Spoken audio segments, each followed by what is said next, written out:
সমিতির উত্তর দিনাজপুর জেলা কমিটির সম্পাদক। আমরা সম্প্রতি সুপ্রিম কোর্ট যে রায় দিয়েছে যে টেট শুরু হওয়ার পূর্বে যে সমস্ত শিক্ষক বিভিন্ন রাজ্যে নিযুক্ত হয়েছেন তাদেরকেও টেট পাস করতে হবে 2028 সালের আগস্ট মাসের মধ্যে।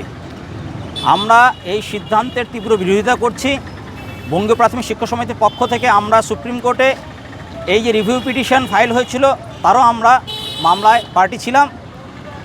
আমরা মনে করি এই রায় সম্পূর্ণরূপে শিক্ষা এবং শিক্ষকদের স্বার্থের পরিপন্থী এবং এই রায়ের মধ্য দিয়ে আসলে সম্পূর্ণ শিক্ষাক্ষেত্রকে গোটা দেশেই সরকারি শিক্ষক শূন্য করে ধীরে ধীরে সেই শিক্ষাক্ষেত্রটাকে সরাসরি সম্পূর্ণভাবে বেসরকারি হাতে তুলে দেওয়ার এক চক্রান্ত চলছে।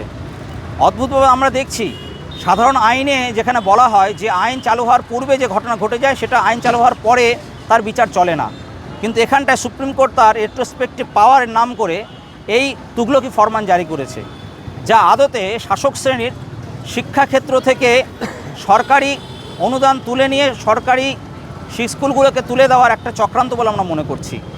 তাই আমরা দাবি করছি অবিলম্বে এই রায়ের বিরুদ্ধে কেন্দ্রকে পদক্ষেপ নিতে হবে, প্রয়োজনে অর্ডিন্যান্স জারি করে সংশোধন করে এই শিক্ষকদের চাকরি সুরক্ষার ব্যবস্থা করতে হবে। কোনো অজুহাতেই টেট চালু হওয়ার পূর্বে যে শিক্ষকরা নিয়োগ হয়েছেন তাদের চাকরির উপরে কোনো বিঘ্ন সৃষ্টি করা চলবে না। আজকে আপনাদের কি কর্মসূচি নিয়েছেন এবং আগামীতে কি? আমরা গোটা রাজ্য জুড়েই এই নির্দেশের বিরুদ্ধে বঙ্গীয় প্রাথমিক শিক্ষক পক্ষ থেকে আন্দোলন গড়ে তুলছি।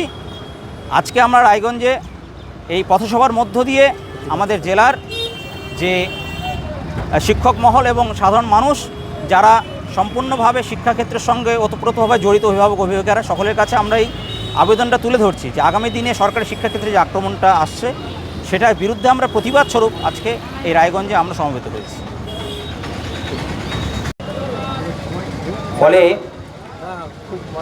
সুপ্রিম কোর্টের আলোচনা এবং রায়ের পরিপ্রেক্ষিতে এমন একটা অবস্থান জনমানুষের সামনে ফুটে উঠছে যেন সরকারি শিক্ষা ব্যবস্থা ধ্বংসের বা শিক্ষার মানের অধঃপতনের জন্য দায়ী শিক্ষকেরা।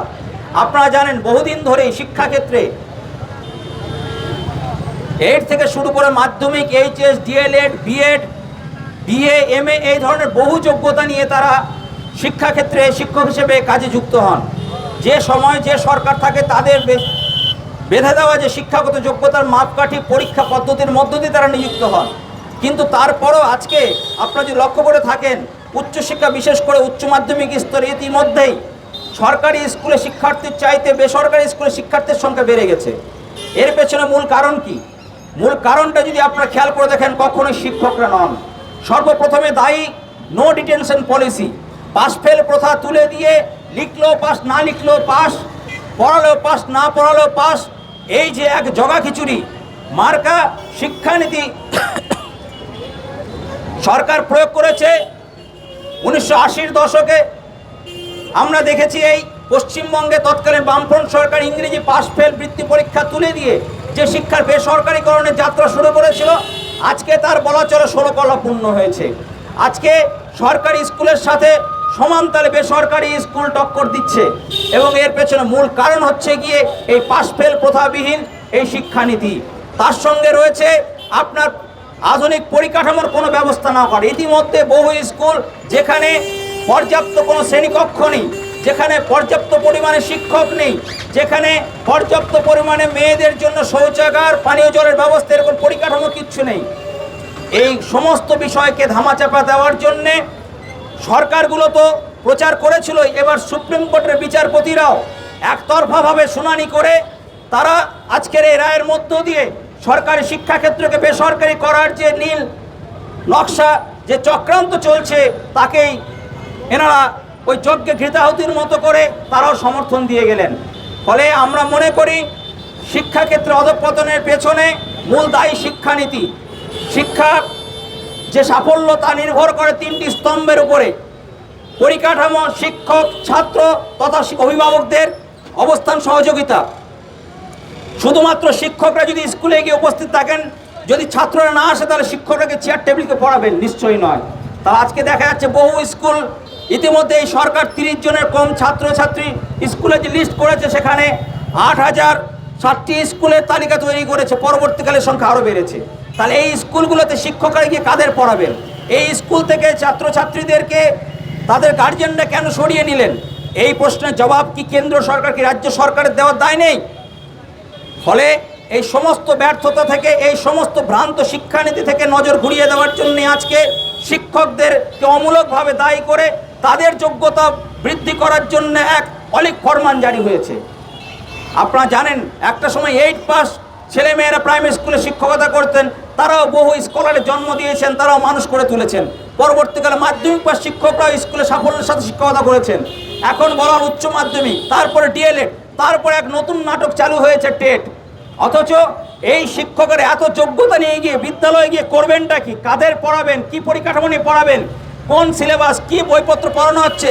এ সমস্ত বিষয় নিয়ে না শিক্ষকদের সাথে কোনো আলোচনা, না শিক্ষকদের কাছ থেকে কোনো ফিডব্যাক, না কোনো বিষয় নিয়ে তাদের সাথে কোনো পরামর্শ গ্রহণ করার কোনো ব্যবস্থা রয়েছে।